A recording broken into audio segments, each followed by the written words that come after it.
अरबी ने मुझे एक रात के 5,000 रियाल की ऑफ़र की। मैं शादीशुदा भी थी, फिर भी मेरी नीयत बदल गई और उस रात मैं उसके घर रुक गई। अरबी को बहुत कम नज़र आता था, लेकिन जब मैं रात उसके घर रुकी तो मेरे होश उड़ गए, क्योंकि उस अरबी ने मुझे 8 बार। मैं अपने शौहर के साथ सऊदी अरब में रहती थी। हम दोनों ज़्यादा पढ़े लिखे ना थे। शौहर फैक्ट्री में नौकरी करता था, मगर ज़्यादा पढ़ा लिखा ना होने की वजह से तनख्वाह थोड़ी थी। घर का गुजारा करते और शुक्र अदा करते। 2 वक्त का खाना खाकर पानी पीकर सो जाते थे। लेकिन जैसे जैसे दिन गुजरने लगे, पैसों की शिद्दत खिल्लत होती चली गई। मैंने इर्द गिर्द कुछ औरतों से मशवरा किया तो एक औरत ने बताया कि एक अरबी के घर मुलाजिमा की ज़रूरत है। खाना पकाना होंगे, क्योंकि अरबी के घर में और भी औरतें काम करती हैं। सिर्फ बर्तन धोने की ज़रूरत है। मेरे लिए ये काम बहुत आसान था, लेकिन अरबी के घर काम करके मुझे थोड़ा डर भी लग रहा था। मेरे चेहरे पर परेशानी के आसार देखते हुए कहने लगी, घबराओ मत, अरबी अंधा है। वो बेचारा तो बस सारा दिन एक सोफ़े पर बैठा रहता है। उसकी बीवी को कुछ भी अरसा हुआ था, वह फौत हो गई। एक तो अब उसकी उम्र भी काफ़ी ज़्यादा हो गई है, दूसरा अब उस उम्र में कौन इससे शादी करेगा। आगे तुम्हारी मर्ज़ी। अगली रोज़ मैं उसके पास दोबारा गई और अरबी के घर चलने को कहा। वह अरबी तो बहुत अच्छा इंसान था, उसने मेरी भी अच्छी तनख्वाह रखी थी। जब मैंने अपने शौहर को उस नौकरी के बारे में बताया तो बेहद खुश हुआ। कहने लगा, अगर हम मिलकर दोनों मेहनत करेंगे तो घर के खर्चे के अलावा कुछ पैसे भी जमा हो जाया करेंगे। मैं पूरे दिन वैसे भी फारिग रहती थी, इसलिए घर के सारे काम सुबह ही निपटा कर मैं उस अरबी के घर चली जाती हूँ। उस अरबी की एक छोटी सी बेटी थी, यही कोई 10 साल की होगी। घर की बाकी मुलाजिम थोड़ा बहुत उस पर तवज्जो देती थी।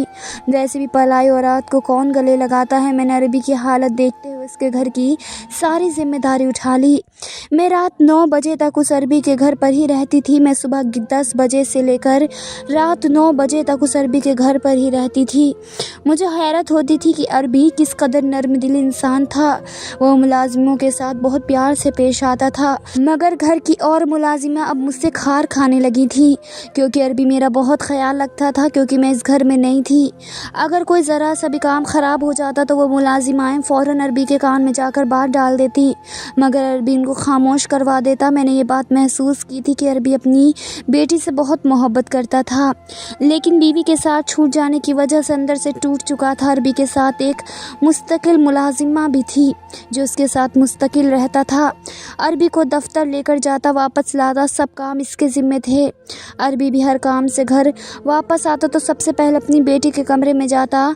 मैं बच्ची के साथ ही मसरूफ़ होती थी, इसलिए पहले दरवाज़े पर दस्तक देता। मैं फ़ौरन से ठीक होकर बैठ जाती, फिर ही वह दरवाज़ा खोलता था।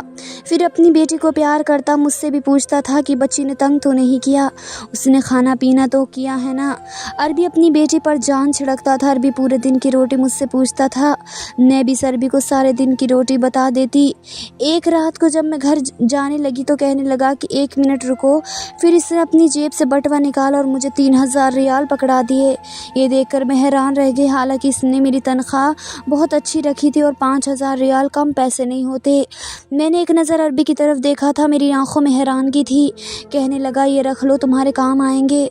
मैंने कहा कि नहीं, आपने जो तनख्वाह तय की है वो काफ़ी है। मेरी बात सुनकर वह हल्का सा मुस्कुराया, कहने लगा, मैं अपनी खुशी से दे रहा हूँ, ये रख लो। मैंने वे पैसे पकड़ के अपने पर्स में रख लिए। मैं फिर जाने लगी। जैसे ही मैं दरवाजे तक पहुँची तो वह मुझे कहने लगा, बात सुनो। मैंने कहा, जी कहिए। वो कहने लगा, इस बात का जिक्र दूसरे मुलाजिमों से मत करना और किसी को ना बताना कि मैंने तुम्हें पैसे दिए हैं। कुछ देर तो मैं इसकी बात सुनकर सोच में पड़ गई थी।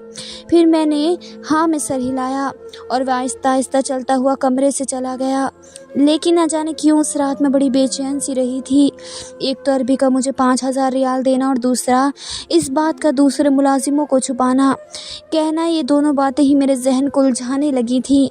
फिर मैंने कहा कि शायद अरबी समझता होगा कि दूसरे मुलाजिम अपना काम खुश असलूबी से नहीं करते, और मेरी मेहनत से खुलूस को देखते हुए अरबी ने मुझे 5,000 रियाल तनख्वाह दी होगी।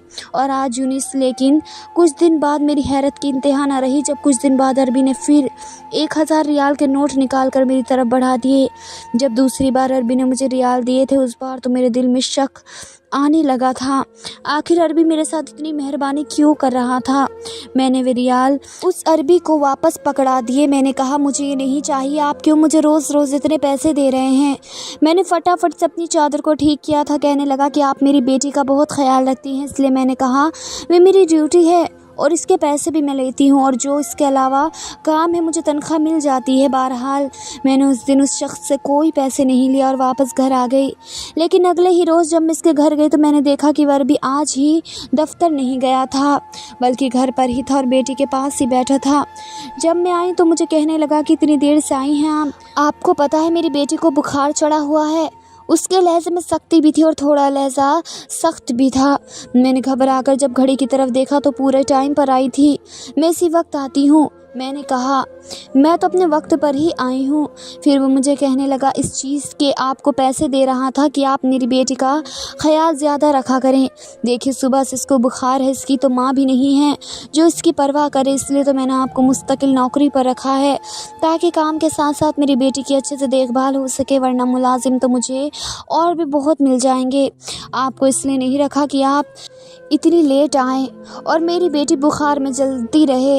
मैंने फटाफट से उस अरबी से लेकर अपने पास बिठाया। थोड़ी देर बाद ड्राइवर डॉक्टर को घर पर ले आया। मैं समझ गई थी कि अरबी के पास पैसा बहुत है जो अरबी ने डॉक्टर को घर पर बुला लिया है। डॉक्टर के जाने के बाद मैंने बच्ची को दवा पिलाई और इसके पास बिस्तर पर लेट गई कि मुझे अरबी ने ताख़ीर की थी कि जब तक बच्ची ठीक ना हो आप घर मत जाएं। मैं सारे काम छोड़कर इस बच्ची पर तवज्जो देने लगी। पूरा दिन बच्ची को संभालते संभालते मैं घन चक्कर बनी हुई थी। कभी उसे दवा पिलाती, कभी नरम पिज़्ज़ा बना कर देती, मगर बुखार की वजह से वो बहुत चिड़चिड़ी हो गई थी, वरना तो मेरी बात मान लेती थी। लेकिन आज तो जैसे तंग ही किए जा रही थी। मैं रात तक बिल्कुल थक चुकी थी। जैसे ही अरबी आया तो मैंने जाने की इजाज़त मांगी तो मुझे कहने लगा कि ये बात मुनासिब तो नहीं लग रही, लेकिन मैं भी मजबूर हूँ। अगर आप आज की रात मेरी बेटी के साथ रह लें तो ये आपका मुझ पर बहुत बड़ा एहसान होगा। मैंने कहा कि मैं कैसे रह सकती हूँ, मेरा शौहर 9 बजे वापस आ जाता है और मुझे इसे खाना देना होता है। ये सुनकर मैंने देखा कि अरबी के चेहरे पर अजीब से तासरात और रोनुमा आए हुए थे। कहने लगा क्या आप शादीशुदा हैं। मैंने कहा हाँ। मेरा जवाब सुनकर इसका चेहरा गुस्से से लाल हो गया। फिर एकदम ही इसने बात बदली और कहने लगा कि आप अपने शौहर से कह दें कि एक रात के लिए आपको यहाँ रहने दें, क्योंकि मेरी बच्ची आपसे बहुत मायूस हो गई चुकी है। रात भर में कैसे इसे संभाल सकता हूँ। फिर आप इसकी दवा के बारे में अच्छी तरह से जानती हैं।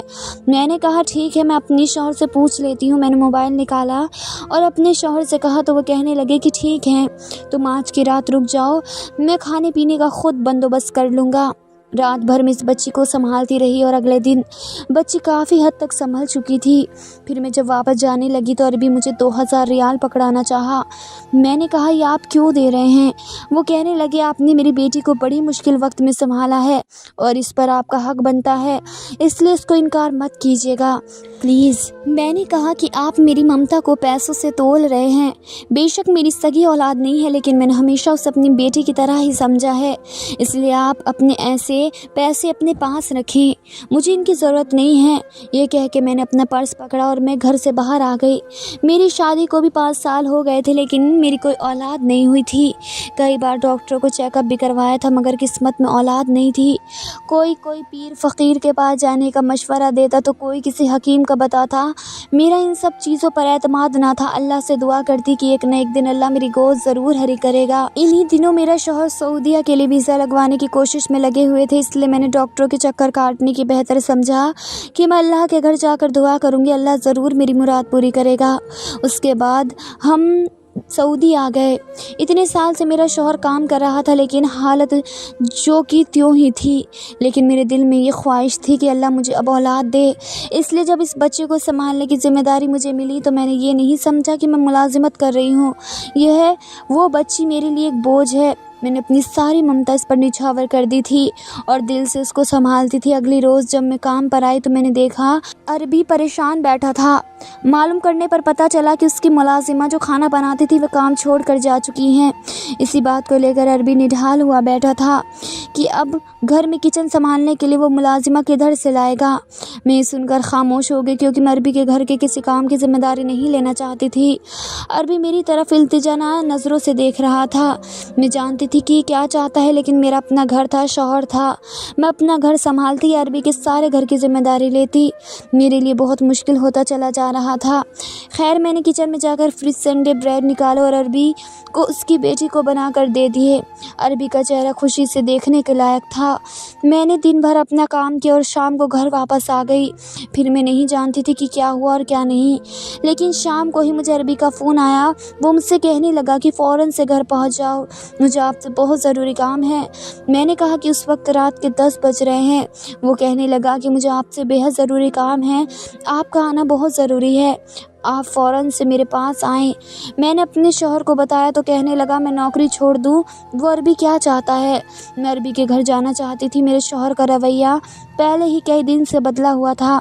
پھر ظاہر اس نے میرے ساتھ کوئی بات نہ کی تھی، لیکن شاید اندر ہی اندر اس کے دل میں شک کا بیج جنم لے رہا تھا۔ میں نے کہا کہ ہو سکتا ہے اس کی بیٹی کی پھر سے طبیعت خراب ہو گئی ہو، مگر میرا شوہر نہ مانا۔ میں نے دوبارہ سے عربی کو فون کیا اور اسے صاف بتا دیا کہ میرا شوہر مجھے آنے کی اجازت نہیں دے رہا۔ آپ کو بھی جو کام ہے، آخر آپ کے پاس چوکیدار بھی تو ہیں، اس سے کروا لیں۔ وہ کہنے لگا چوکیدار آج چھٹی پر ہے، ورنہ میں خود چل کر آپ کے گھر آ جاتا اور آپ کے شوہر سے بھی مل لیتا۔ میں نے کہا دیکھیے مالک، میں آپ کی نوکری کی وجہ سے اپنا گھر خراب نہیں کر سکتی۔ اس کے پہلے ہی وہ کچھ اور کہتا میں نے فون بند کر دیا۔ میں نے شوہر کو کھانا دیا اور ہم لوگ سونے کے لیے لیٹ گئے، لیکن میرے دل میں بار بار ایک ہی سوال جنم لے رہا تھا، ایسا کون سا کام تھا جو عربی رات کے وقت مجھے بلا رہا تھا؟ میں عربی پر شک بھی نہیں کرنا چاہتی تھی کیونکہ اسے کم نظر آتا تھا، اور ویسے بھی اس نے آج تک مجھ سے کوئی غلط بات بھی نہیں کی تھی۔ سونے کی کوشش کرتی تو بار بار اس کی بیٹی کا چہرہ آنکھوں کے سامنے آنے لگتا کہ کہیں اس کی بیٹی کو کچھ نہ ہو گیا ہو۔